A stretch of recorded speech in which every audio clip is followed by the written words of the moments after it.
So I guess what would you say to real estate agents that are in that mindset right now? I mean, there's lots of ways to get business. There just is. You realize you were comfortable in it and you're like, Yes and no. So the 1,000 calls for sure, I think just starting every day. And you said about an hour, Sal. So again, I'm going to start pushing on those emotions. yeah.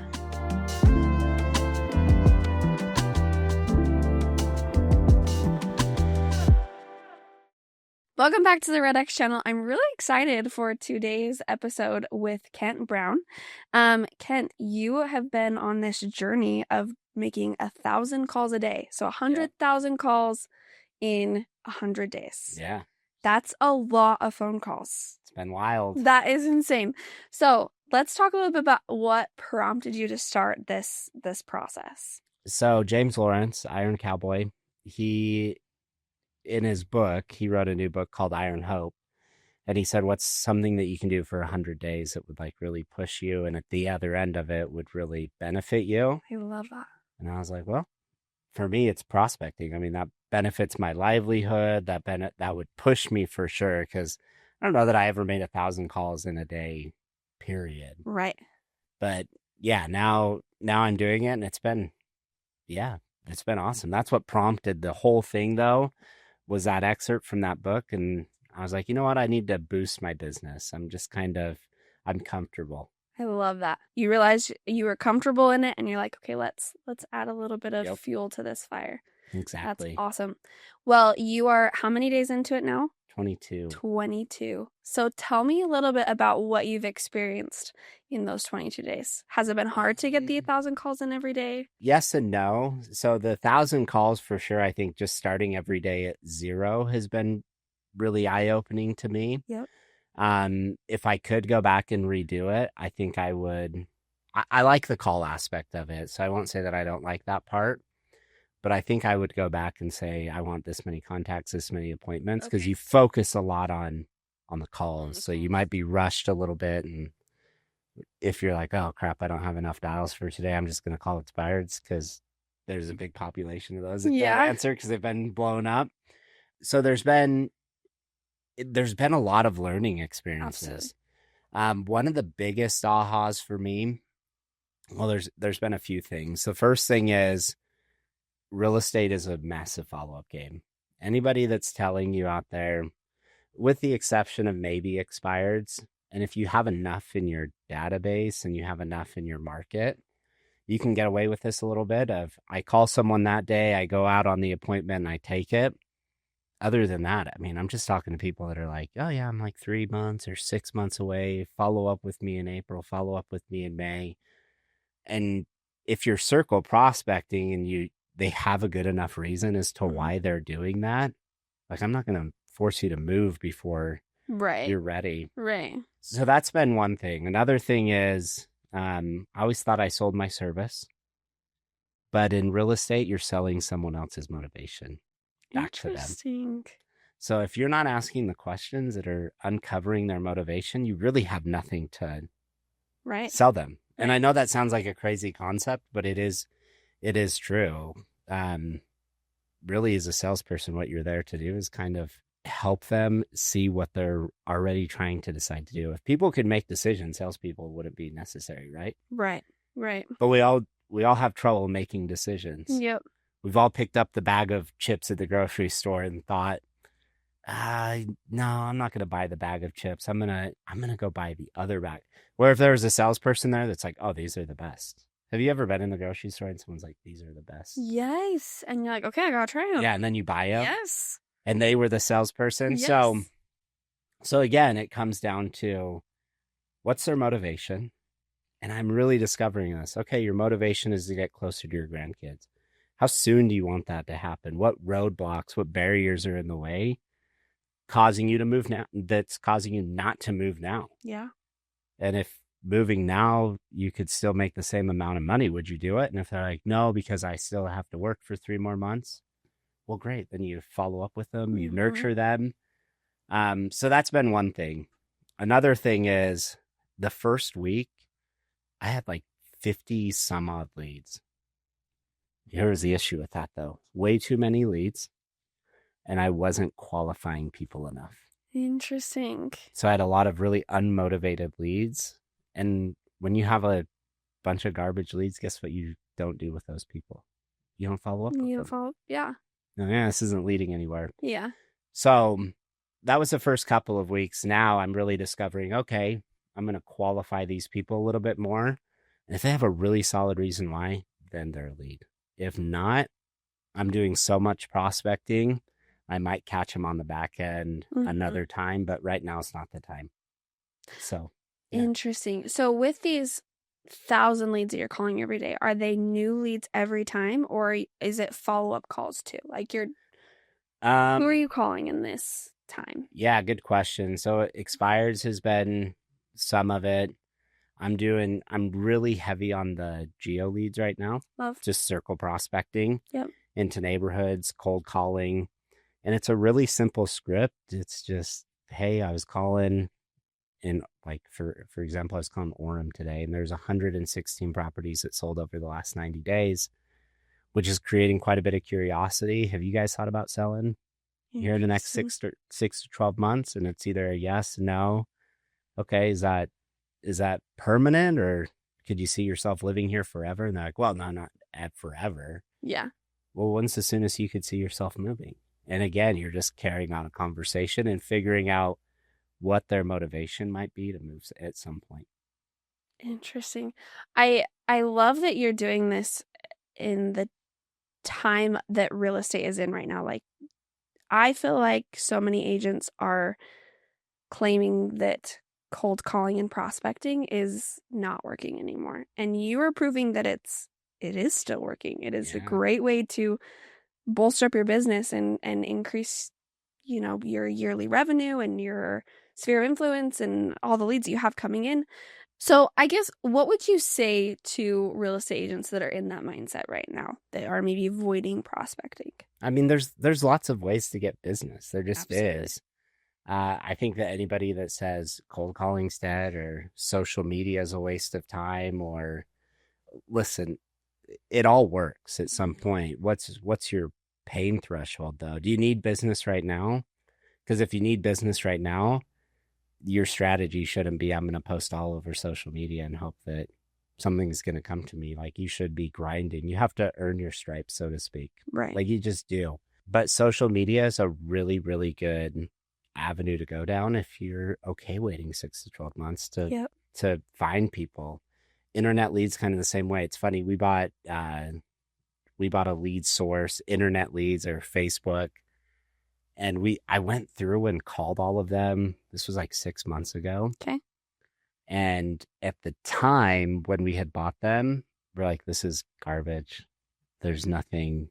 These are crappy leads. And we only tried them out for 3 months, and then we dropped them.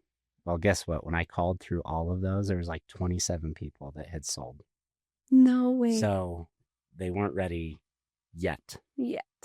And that was the key. Like, okay, they're not ready yet, but they're eventually going to be ready. Mm-hmm. So if you're cold calling, you can take it a couple of different avenues. If you're like, it's funny because I know there's like the Jackie Kravitz of the world. Who else is there that are really heavy prospectors, and they did like 150 deals a year, and like Brandon Morenin, and follow-up wasn't a really big part of that, and they preach that, which I can appreciate, but they were also on the phone for 6 hours a day. So that's another thing I'm discovering, like, oh, follow-up's not as important if I am just talking to people all day long. Mm-hmm. And during this challenge, I'm like, oh, follow-up is becoming a lot less important because I'm getting listings and leads other ways. But if you're like, oh, I'm going to prospect for 2 hours a day, well, then your follow-up better be really important. Good. Yeah. And really dialed in, and your systems better be really dialed in, because 2 hours a day, you're going to get leads, but they're not going to be right now leads. I'll put it in this perspective for you. There's 3.5 million people here in Utah. Guess how many listings there are on the MLS? Active listings. Oh, I have no idea. 10,000. So by that logic, guess how many people I have to talk to in order for one person to be like, yep, come over, we're ready to go. How many? 350. Interesting. So I'm not going to accomplish that in 2 hours. Right.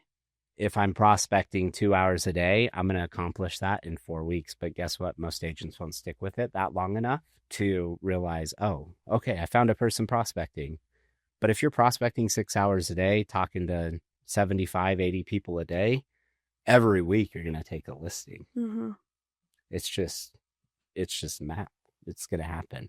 And that's also what I'm realizing is I thought, man, I should be having an appointment like every 12 people that I talk to, but like 95% of my appointments are coming from follow-up after the fact, not from, but there are those one offers when I hit around that 350 threshold that are like, yep, come over and we'll list that day. That's wild. Yep. I love though that this is something that you are doing for a consistent amount of time. It's a little over 3 months and you're being very consistent with these calls and doing them every single day. And it's building these habits. And as you're doing it, you're learning all this stuff every single day about how you prospect and the conversations that you have. And I just think that that's such a great reminder to everyone out there of make these calls and do them every single day, even when your business is doing well, because this is going to continue to fuel your business. And you shouldn't just like stop if you have a couple of great listings, you know? Yeah. That's awesome. I think one thing that's really important to remember too, I think I should write a book of the lessons I've learned. But one thing that I found interesting is it is not my job to turn a no into a yes. Like it's just right.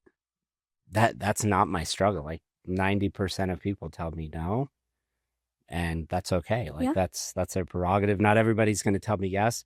You want to know what the biggest struggle that agents are going to have? What? When someone tells them yes, am I digging deep enough to find their motivation to then sell them why they should meet with me? Because I remember the first day.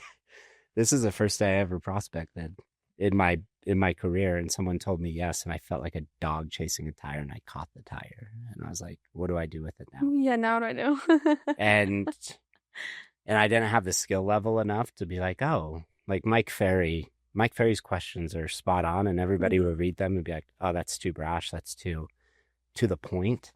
But it is like, oh, like when you sell, where are you headed to? It's a beautiful property. What has he even thinking of selling, Allison? Ready to be closer to family. Okay. I can't blame you for wanting to be closer to family. Where's family? They're only about an hour south of here, but we want to be a little bit closer. Oh, okay. I can appreciate that. A little less of a drive for Sunday dinner. Yes. When are you wanting to be? It sounds like it's something you've been thinking about. When do you think you'd want to make that move to be closer to them? I don't know. You don't know? Maybe in a few months. Okay. Yeah. If you could do it sooner, would you? Yeah, I think if it was like right time and like the right next house was available as well. Oh, I love it. Tell me more about the right next house. Well, I don't want to just move to move. I want to move to increase our space and make sure that we have what we're looking for, not just to move closer to family. Like I want it to be the right scenario, right time, and then the right house to be in for a while. Okay. So you're wanting to not only upsize, but you're wanting to find the right house that you're not going to be like, oh, we need to move 2 years from now. Exactly. That makes sense. And you're in a townhouse or a condo right now, right? Yep, I am. Okay. And I can see that based on the address. So I'm assuming single family is what you'll be looking for. Yes. We've got a dog, so let's get that dog a yard. And kids a yard. Kids in a yard. Very important. Okay. And you said about an hour south. So again, I'm going to start pushing on those emotions. Yeah. And again, you told me the reason why I want to move is to be closer to family. But what did you come out with? That's not the whole reason. Right. That's a driving force. Right. And if you did move, you wouldn't move in the same city into a different house. You'd move into a different house. Yep. In the same city as your family. As family. Yep. So again, where, when, why? You know those three things, and like truly know them and dig into them. That's what you're selling. I love that. You're selling the result, not the move, because nobody likes to move. Yeah. You like to move? No. But why we haven't yet.